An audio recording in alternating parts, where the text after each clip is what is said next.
From 1964 to 1991, Zambians lived under a one-party participatory democracy under the United National Independence Party (UNIP) when Kenneth David Kaunda was president. But not all people were happy with the status quo, as evident in several strikes that hit the country in the 1980s and followed by riots over rising food prices in 1991. These extensive protests made Kaunda realize the need for reform. He promised a referendum in multi-party democracy and lifted the ban on political parties, which was put in 1973. This resulted in the formation of new political parties, among them the Movement for Multi-Party Democracy (MMD), led by former union leader Frederick Jacob Titus Chiluba. In 1991, MMD's candidate Frederick Chiluba won the presidential elections, and thus multi-party democracy, which the country today enjoys, was born. With the introduction of multi-party democracy, today Zambia has a record of over 40 political parties registered. The Oxford Dictionary describes democracy as a system of government in which all people of a country vote to elect their representatives. It further states that people are given fair and equal treatment and have rights to take part in making decisions. Today, people understand democracy in this way. When we talk of democracy, we're talking about people understanding issues of governance. People have to understand issues of resources. Where does the resources for our country coming from? It's the freedom that is given to persons, mostly when it involves political issues, to choose their own leader. Means having freedom when choosing something. Oh, in my understanding, democracy means people exercising their rights freely. Yeah, in terms of elections, the electorate should be given the chance to choose their own leaders without intimidation, without being forced.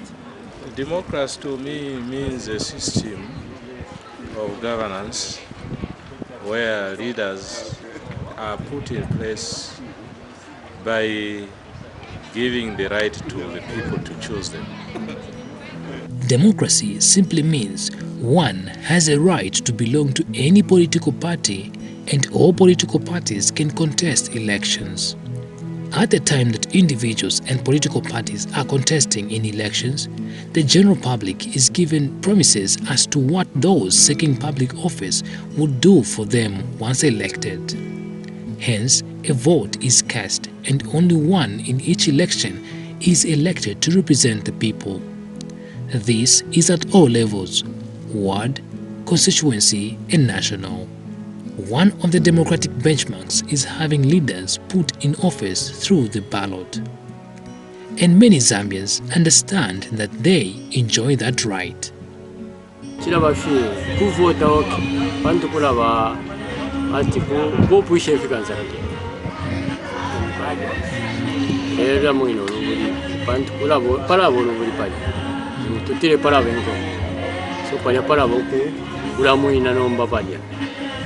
So mukula mwina de timule ikata ishanja ya hao kula balomba ku kuvota fika fini no tukavotera tukarondi chalo chitu mbwika lumuntelelwe ako kino twikala na mpiti afati votera lefatu ubuyantanship be pamundu bakwa bati abonse bala bachulire bekale bwino icyo tufaye tufaye ukikana bwino paka bana abana besu bakekale bwino jalo cyesitire bapatire ya pantanshi. So tufire twamupere voti pako bati filia aisa tuteka ko bwino atupera ko filefe batulaya filia afikirisha bavoto kumono kuteka ba kusala itungulushia kuteka mchabe ifu. Those seeking public office come with their plans and promises which they deliver to the people at different forums, including having them put on paper and bundled in one document called a manifesto. So decentralization is the hallmark of the FDD manifesto. In the preamble of the manifesto, we have identified the things that have caused poverty in this country from the preamble. And to us, there are basically three things that have caused poverty. Number one is a constitution, a national republican constitution that does not espouse or epitomize the aspirations of the people. Number two is simply the fact that the Zambian people have been taken away from the central fulcrum of the economy as well as political decisions. Therefore, for us, the hallmark of our manifesto is a decentralized governance structure where power is devolved, both political and economic power is devolved to the basic unit of society, which is a word. One, first of all, in terms of governance, we believe in a separation of powers. And the second thing is that we believe in a private, driven economy. In this case, in our manifesto, it's very clear that with mutual respect, we're going to encourage bilateral relations with other countries, created our own threshold. In this case, we are not even just saying 30% women representation. Actually, we have raised the bar to 50% women representation. So it is within our manifesto that we have spelled out that we're going to find a way to encourage women participation in governance, women participation in politics. United Party for National Development, its manifesto is anchored on four things. Prudent economic management.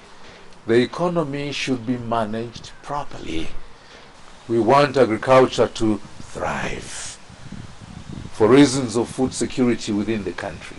And this food security should translate into nutritional security at the household level. The third pillar of our manifesto is education. Citizens must be educated. The fourth pillar is health. Health is both a resource for development as well as a goal. When you have healthy citizens, they are active economic actors.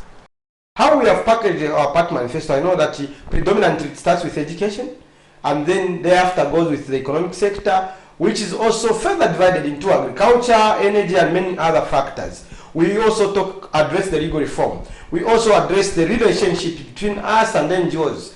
We have addressed diverse issues in a way that touches the national life. And when we talk about education, in our party manifesto, we have proposed Zambia, you know that it has a 3-tier system. We have proposed a 4-tier system, which starts with an issue of early child education. We have taken agriculture and we have positioned agriculture in our party manifesto as agribusiness, because we are looking at it as to add to the GDP. Apart from adding to the GDP, you know that we have a challenge in terms of exports. The main export that we have currently is copper. And I think outstanding, like on page 42, where we are talking about much of the proposed legal reforms that we have proposed to the nation, we have talked about the constitution. With a good record of over 40 political parties in Zambia, or with their unique philosophies, and having a situation where, for instance, 11 candidates contesting the 2015 presidential elections, how many of the electorates understand their manifestos, ideologies and promises?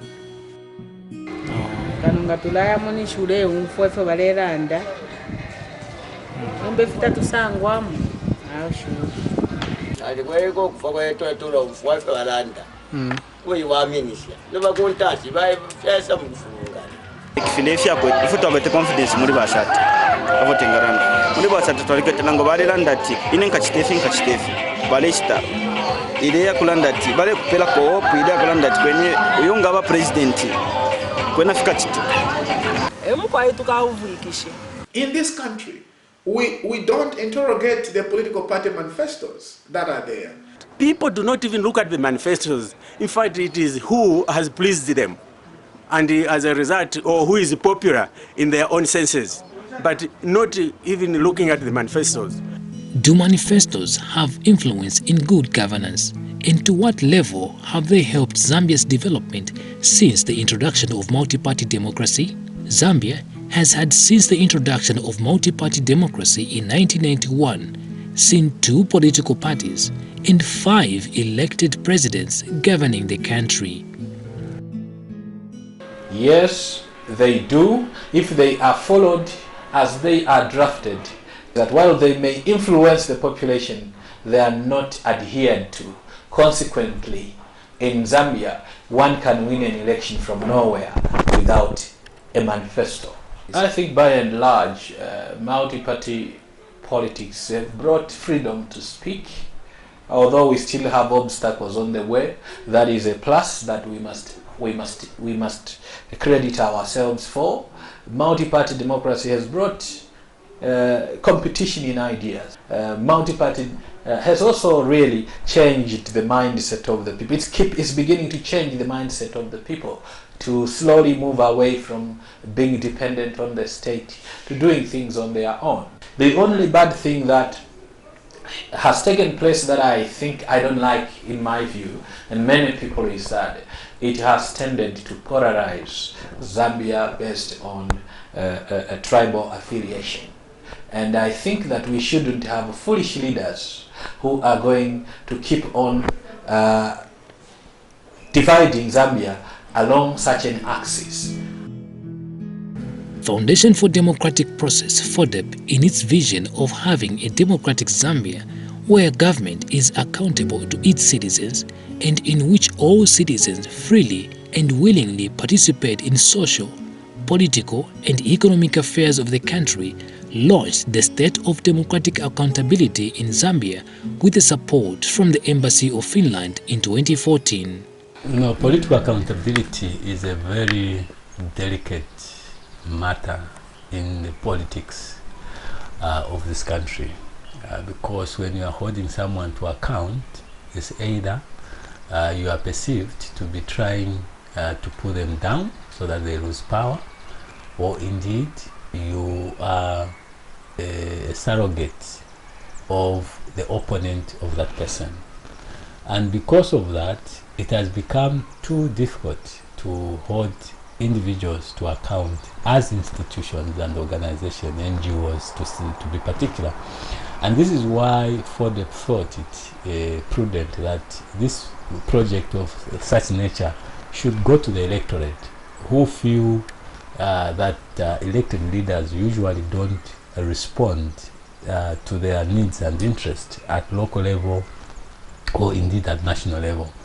And because of this kind of realization, this project was born. Accountability can be defined as an obligation to account for one's activities, accept responsibility for them, and disclose and justify the results. It involves making officials answerable to the people through elections, parliamentary committees, judicial processes, and supreme audit institutions, as well as investigative journalism.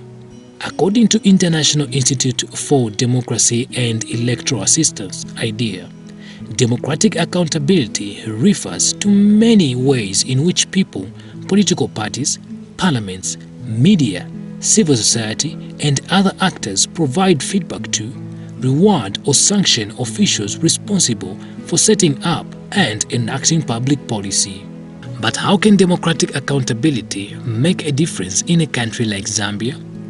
Well, it is people-centered and participatory, can protect minority and disadvantaged groups by facilitating human rights. It also builds openness and transparency as well as answerability, and it includes responsiveness. We need to be strong and come out and also pressure groups so that we can hold accountable for these officers that we are voting into the offices. Because if I can go today at the council or to the provincial administration and say, can you give me how much money you receive, how much money you have spent over the project we have in terms of province, a new province, they won't tell me. They'll say, well, what are you talking about? Who are you? You see? Meaning there is no transparency. We can only see the building are going on. We don't know even how much we have spent on that one, how much the government has spent. We don't know. So if they were transparent, they can tell the public how far they have gone, what is remaining. I can give you an example on the roads. The roads, it was advertised last year. The machinery are still packed. The contractors packed somewhere there. Others are there. Nothing is going on. So people are being surprised. What is happening? Because they were saying we started maintaining the roads in township. Still nothing has been done. That was one of the campaign issue by the PF government, to say that once in power, they will ensure that the access to information laws are put in place so that the people have access to official information, government information. Because once you have that law that supports stakeholders to have access to information, you will see how resources will be channeled to actual development. Transparency and accountability goes together. Transparency and information, access to information, cannot be separated. Accountability is very, very important. Transparency is also very, very important for each and every citizen, so that we can build our country, Zambia. We need to get back to the basics of governance in the country. We need to enact the new constitution and ensure that all those clauses are going to be mandatory. And then secondly, even before the constitution is enacted, we need to reject any leader who is going to refuse to sign a social contract, because from the inception, they are showing us that they refuse to be accountable in future, and therefore we cannot entrust them with the running of the affairs of the nation. At what level do these party manifestos come into governance or made into policy once the party seeking office is elected? Elected in September 2011 after unseating the Movement for Multi-Party Democracy MMD's Rupiah Banda government, Michael Chilufya-Sata, president of the ruling Patriotic Front, directed all civil servants to understand and start implementing the PF manifesto in their daily work. We must be able to begin to link manifesto issues to issues of policy and how we want our governance system to go. And I think that that was the missing link in a number of the Zambians in understanding the issues of the importance of the manifesto. And I think that we have a lot of lessons to learn from the PF government. When they came into power, they had given an instruction that all government workers must acquaint themselves to the PF manifesto. And for us, that was a wake-up call, meaning that even when a party begins to campaign with regards to what they would be able to do for the Zambian people, we must have an interest to get back to their manifesto and look at what does their manifesto say, so that when they get into power, it must not be a surprise when they begin to change things. We feel is a disaster because in this case, in this country, we have, for example, the Vision 2030. We have the 6th National Development Plan. These are national documents. And the political party manifestos must and we're supposed to be speaking to national documents and not vice versa. Why? Because political parties come and go. But a national vision still remains a national vision for every citizen in the country. And this is a challenge that we actually have. How does the civil service start implementing the elected party's manifesto?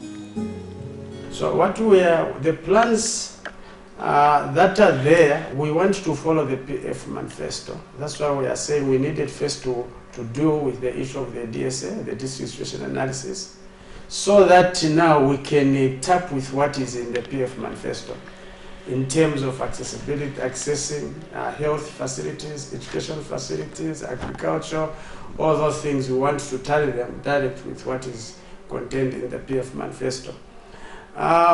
Recently, I can mention this to you that Solwezi, as you can see, has registered massive development. Why has this happened? It's because of what is contained in the PF manifesto. The open door policy, and also that has allowed investors to come. It's something that is very encouraging. I can also mention that the PF was very much actually insisting on improving the agricultural sector. Solwezi district has become one of the major producers of food. The maize production this year, even when we had challenges with the rainfall, we are very okay.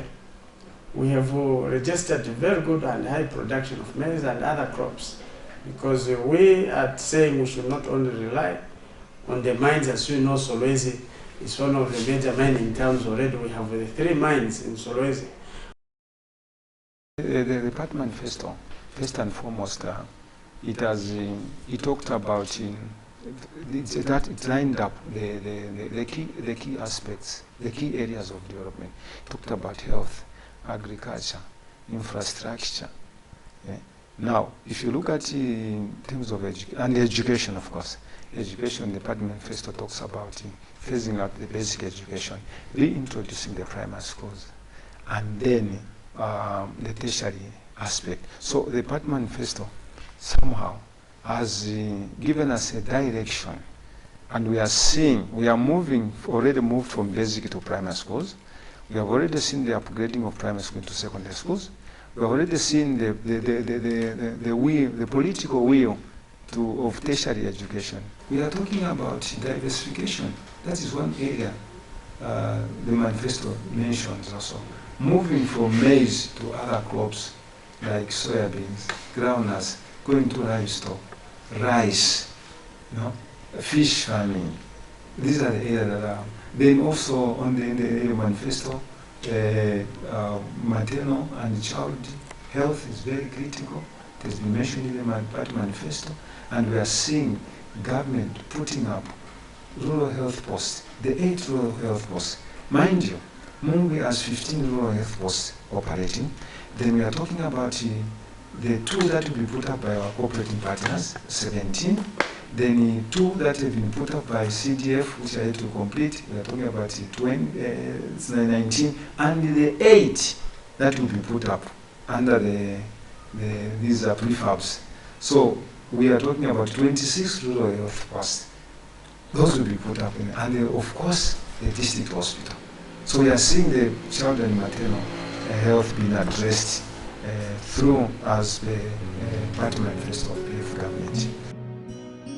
Drawing from the current ruling party and its 2011 campaign promises like the famous more money in people's pockets, lower taxes, employment creation, among others, are Zambians seeing these being implemented?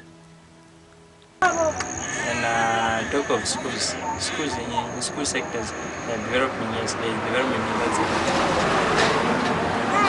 And when I talk of now job creation, they talked about job creations. Here in Kazama, I can't see anything, any progress as in job creations.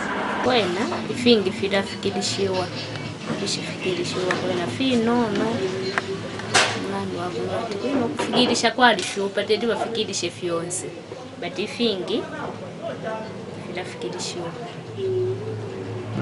bafikirisha but untete akwanishe fyonse fimo fye bashikiri bafikirisha owe mwadilisti bafisha yatangi mazifi chipatala yazifya market yakula nombe dali yakule kuti ikule ikapene puipia ikulu vine ikusenga chali miseo ya greda yazifya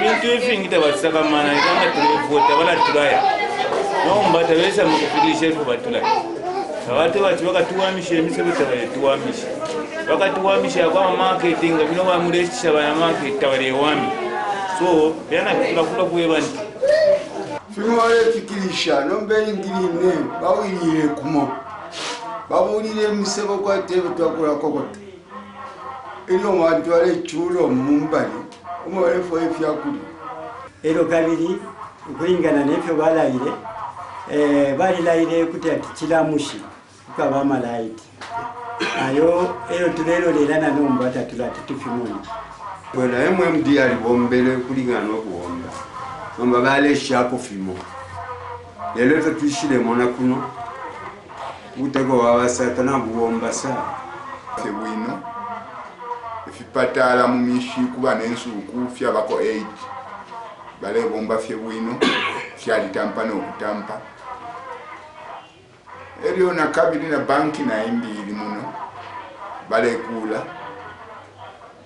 eriyo na ekipatala kikalamba nayo kiine kirina okukulwa ku nkyende kuno kwino Bila monekati balebomba balefikirisha kwene tafilafikirishwa ni fyonsa benda kwanisha kumanisha pamopeza pamukundu but fimo tule monati bebombeka. In some areas where this project, State of Democratic Accountability in Zambia, was conducted, people hold their views. Some people even accuse the elected leaders of abandoning them once voted into office and that their pleas are never heard. You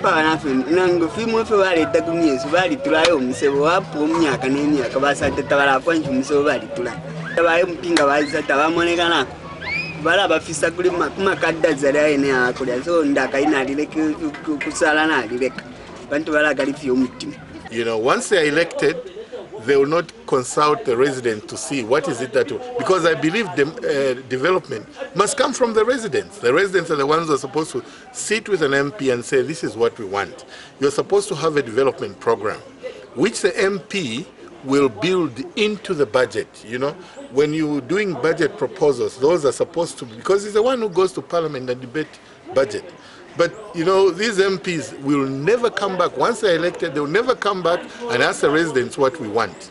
Once they go, and even, I don't even know what they debate, because some of the things are left, a lot of things are left out in the budget. Like, if you talk of Kasama, we have no district hospital in Kasama, you know, and yet that is very critical. If you look at Eastern Province, they've finished the General Hospital is complete, and now they've even built a district hospital, which we don't have ourselves. Now, partly I blame the MPs, because the MPs are the ones who are supposed to lobby for some of these projects, but they are not there. Chine problem twakwata balatubutuka ngabaya mu parliament ngaba MP wesu ngabaya fo baturaya tabataraizako balatubepa chirenga chine pali wandi nomba na tsarafe kuvota ve president abamu bakansera ba MP balituraya tabatufizikirije fo batuweba bushe mulabebu kushako nangula sana abatabamoneka bakansera ngama kansera tabeza kutabetsa kuna kunani kani katishimishe shakure mulandweni tabamoneka bachi MPs tabamoneka ngefo badeisa mumishi. No, you know, being seen and being action oriented are two different things. All their problems, you know, the people we have not sensitized them so much maybe that they should use our office for their problems. But otherwise, to all the problems that the people that have realized that is their office, he has been responding to them very, very, very effectively.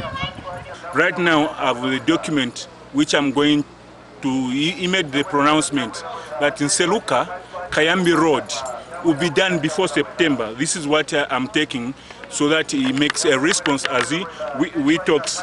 This is the response. I want him to make a response, so that I fax through Parliament to the Honorable Member of Parliament. Ni interest limbita bakwata baba vote because ilya kwali kuchinja government.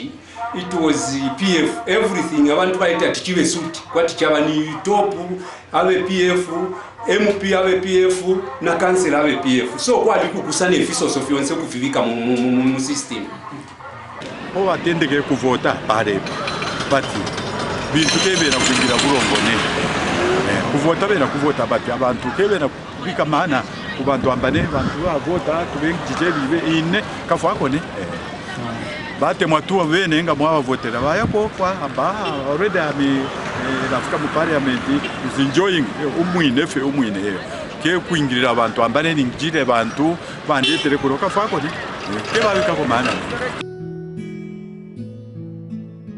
Infrastructure, including road network, is one critical yardstick to measuring the development or prospective development of a country.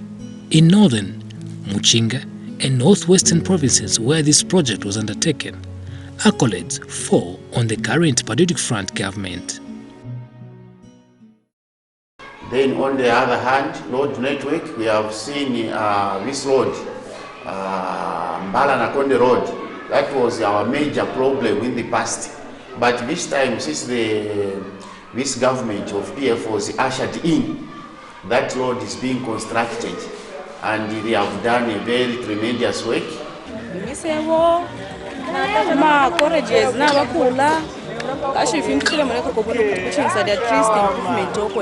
We've got a lot that the PF has brought in, and we've got street lights, which were not there since independence, and we have seen a lot of things that are really happening. So we appreciate that the Solwezi Chingola Road, that has been a public cry for years, it has now been fulfilled by His Excellency the President, Mr. Dikachagwa Lungu, who has willingly taken it upon himself to ensure that this road is worked on. And that's why we are saying the contractors are on site. So this we really appreciate. If you want development, how does the development come in? Mainly heavy equipment move on the roads. And that's why now his target was to work on the roads, then these other things will come later. When we have good roads, you'll be able to transport the farming imports, you'll be able to transport building materials and other materials that are needed for use. At Chinsali Day Secondary School in Muchinga Province, there is an issue that has caught the attention of stakeholders that includes the community, political parties and others. It is the construction of a modern school administration block.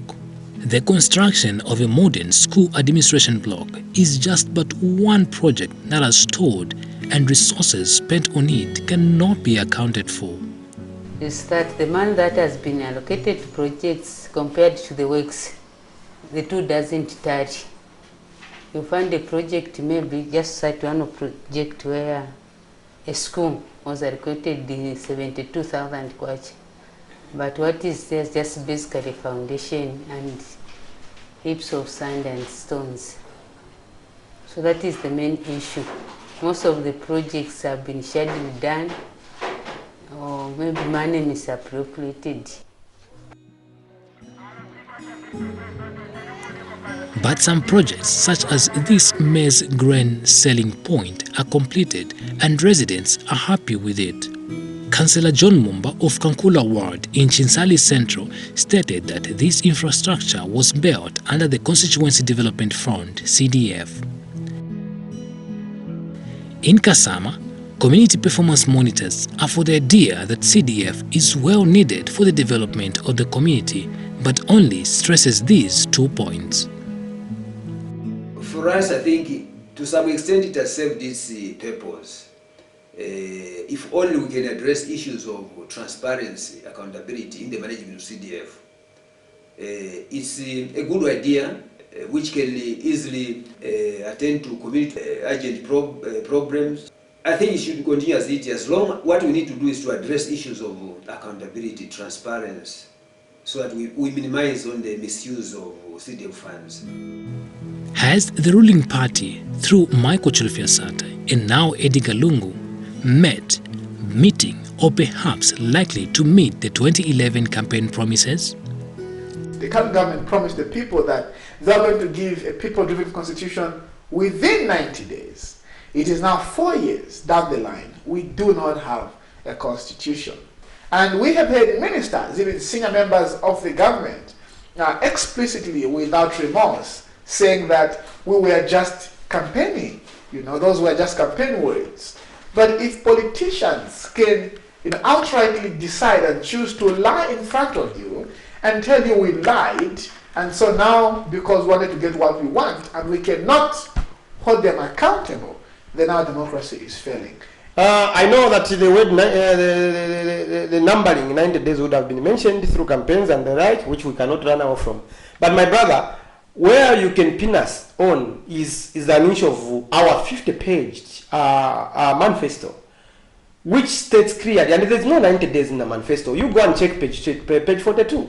It simply states we are going to appoint a committee of experts which is going to gather information from all the past commissions. From there, we are going to surrender it to the referendum. From the referendum, we have enactment, because Parliament still has the responsibility to enact the constitution. So there's no 90 days component which they are trying to. I think they're hitting some dry areas here. It's an issue of where you are stranded and you don't have material for campaign.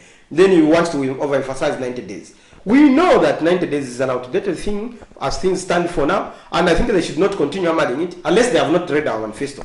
There's no 90 days in our manifesto. They talk a bit of decentralization, but up to now, the governance structure of this country has not been decentralized. It still remains where it was since 1964. So that has also not been met. They talk about provision of education from grade 1 to 12 free of charge. That has not been met, because we still pay a lot of money to access education in this country. Every year, when you add those that are said to fail at the grade 7 level, grade 9 and 12, it's about 400,000 children every year. So for 4 years, multiply 4 by 4, you have 1.6 million children. Now, what is it that they're going to do this year to ensure that they correct that? There's absolutely nothing, very little that they can do. If they do, it will be starting. The fruits of that will be seen 3, 4, 5 years later. We have also brought schools closer to the people by constructing more schools and finishing those, of course, that were left. Because our late president said that you have not voted for PF, so there will be no development in this area. And it was true. There was nothing, literally nothing. After elections of voting for President Irungu, I think that was in May last month, when he came to Solwezi. It's when he promised us that things will change. But even if things will change, months which have remained, they are very few. For Northwestern to improve, to have more clinics, the roads to be maintained. If there is an area where we are proud that we are still performing and we have performed, it's an infrastructure development. They talk about free health to each and every Zambian. That is a huge challenge, because it's not just the fact that we don't even have money to take our people to the hospital, but it's also a fact of the matter that we do not have adequate health facilities. We have also reduced by rolling out about 650 health posts plus district hospitals and clinics. We have reduced the radius, which is supposed to be covered by people, meaning that maternal health, child health, and many other factors have been catered for by reducing the radius. And we thought the intention was to, like they were promising, to nationalize companies, and then in the process, they were promising to create jobs, but the opposite has happened. Decent employment cannot be attained overnight. It is an issue that we keep on. We know that out of construction and the like, we have been creating employment, but that is not what many of the professionals could rely on. For instance, the youths that have been churned out from universities. As you may know, that we have also ventured into building more universities as PF, because we want to expand knowledge in our country so that we have more expertise for the future. They were talking about making sure that this country does not go, does not get indebted, that they're going to generate, income from within. They were talking about taxes from the mines and so on. That's a scandal. It's a scandal. Borrowing is even more expensive now than before, because the debt has increased, the debt stock has increased. At the same time, Zambia is not generating enough revenue to pay back the debt. At the same time, the kwacha has depreciated. You heard the Minister of Finance saying Zambians should brace themselves for harder times because the deficit has increased. The challenges that we are still facing widely is financing, of course, because we have ventured into very robust, robust programs that demand serious financing, capital financing, so to speak. But even with that, we are trying our best within our confinement to actually finance. You know that since we came in, I know that people are talking about PF has borrowed. Come 2016 or beyond, people can say this is what PF did with the money that they borrowed, or this is what PF did with the money that they collected through taxes. The fact that we have met certain things should give them confidence that we are able to meet what is remaining. Because when you look at the issues that we have met, we have met things that people could possibly think, okay, this cannot be done, this can be done. Even some of the roads and bridges that go back so much in feasibility studies, we have handled them. So I don't think the Patriotic Front have any moral right to go to the Zambian people again and make new promises when they have not been able to fulfill the ones they made, and there were many, prior to the 2011 general election. The things that really matter to the Zambian people on a day-to-day life has not been met by the PF. That is very clear with regards to their manifesto. Some of the reforms and policies that have been spelled out in our manifesto really demand that we venture in. Maybe we need a bit of a period. That's why we are asking from Zambians that come 2016, in fact, they gave us the term, we will make sure that at least we'll finalize on a lot of issues that we are trying to attend to. The time is not on their side. Time is not on their side. Development takes time. It takes time. Well, it must be noted that it was difficult to get some government officials targeted at, as some turned down interviews while others were unavailable. Civil society organizations are but a key component in governance, democracy, and accountability of those elected. Democratic accountability is a very, very big challenge in this country, because one member of parliament can say us will bring development, but surely when you go and check, you find that a member of parliament surely has no capacity at all to take development to the people. I can give you so many examples. Some of these members of parliament, they failed even to advocate for a road where they come from. FODEP, being a civil society organization that looks at issues of governance, democracy, and accountability, organizes events where most of these issues are talked about. Recently, FODEP undertook a public meeting in Kasama where members of the public, town planners, CSOs, political parties, and some government officials were present to discuss President Edgar Lungu's statement of turning Kasama into a city.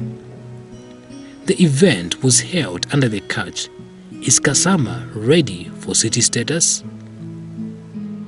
His Excellency has given us an assignment as Kasama residency to ensure that this town attains city status.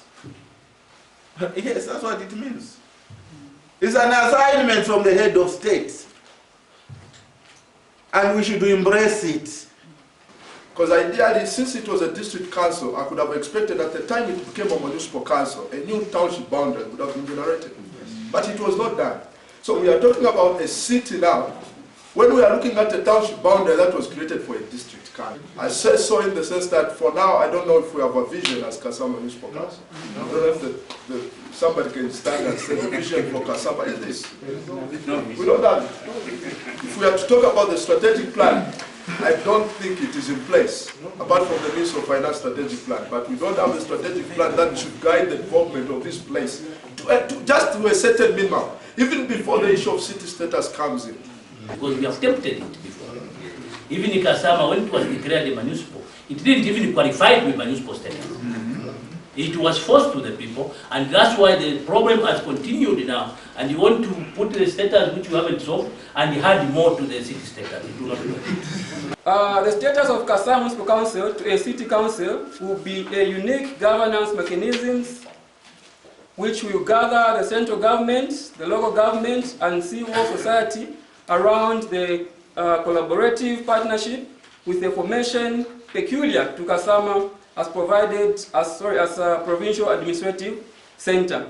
In this regard, the process will involve managing and improving the local authorities' environmental performance, integrating sustainable development aims into local authorities' policy and activities, awareness raising and education, consulting and involving the general public we are going to make sure that land is provided for prominent infrastructure which befit a city status. These may include things like maybe universities, industrial clusters, shopping malls, filling stations. Our elected leaders are not accountable to anybody. They are only accountable to themselves. They don't listen to any advice.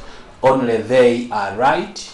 And under the circumstances, really where a population is docile and not active, things will continue to get worse. And so democratic accountability has been a challenge in this country throughout the multi-party era. Our people think that when they are given a bag of carpenter or beans, or they are given a brown envelope of money, then that is when a leader is accountable. They don't understand that they have to hold a leader accountable to their promises. They have to hold a leader accountable to his manifesto. They have to hold a leader accountable to the Constitution of Zambia. And if you look at what has happened now and in the recent past, you find that many of our leaders fall short of the tenets of the Constitution, tenets of their own manifestos, tenets of morality, tenets of promises during the elections. And so we need to re-engineer our political system. PF has not had the president address its people since 2011. Sata died without addressing the Zambian people to show which direction the country was going to go. Mr. Lungu is now 6 months on.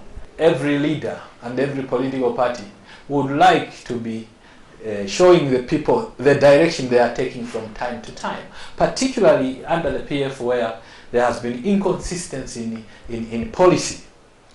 The mines are affected by these inconsistencies in policy. The energy sector is affected by these inconsistencies in policy, including the labor relations. Up to now, we are not even sure what Zambia's foreign policy looks like. It is true that people really don't have time to read these manifestos. And mind you that most of these manifestos are in the Queen's language, in English. And they are not widely distributed. So people listen more to what those aspiring leaders are telling them rather than what they have promised in their documents. They feel cheated. And this is why, as FODEP, we want to take a step further. And that is, once the political parties have come with manifestos, we want to get those manifestos and summarize them and translate them in local languages, distribute them, and we'll create information centers in different districts. Even chiefs, traditional leaders, palaces. What we want to appeal to the Zambian people is that electoral democracy requires their participation, and effective participation for that matter.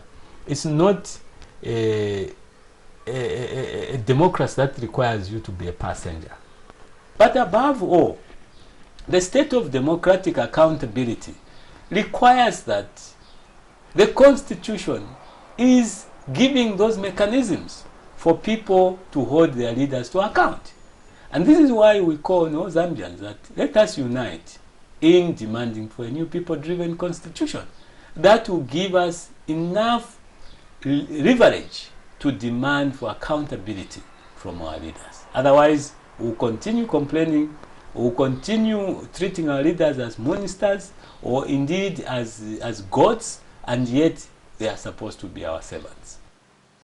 Tulefo emisebo pakutolo tukalaponie voti kuli wa PF na chilole kati awe voti tuwaponye chabo nomba cho tulepule masana bakuno kwine bakuntashi mumaneni pocket but balebika matuba mumwao tashire cha development ngambala tulefo abaka kulile ko chipatala nga batukulila kone fintu fyonse kuti fyawama tikansela yesa ko lidia kwa boku ukusala elwaisa na popa nenko kushe kuti atwebo kutine kuti nafiro okushita popa kuti nafiro okushita enkoko lili na panganda ifota tu abasalira enkoko nango popa ifota tu abasalira okutuletela development ifo bweyandanshu kuti atwavavotera vatuteka kuti waikala ifisuma muchalo. We would like to see a lot of development in our places, mostly health-wise, education, as well as roads, improvement of roads. It can only be noted that there is great need for the public and other stakeholders to hold accountable their leaders if development is to take shape.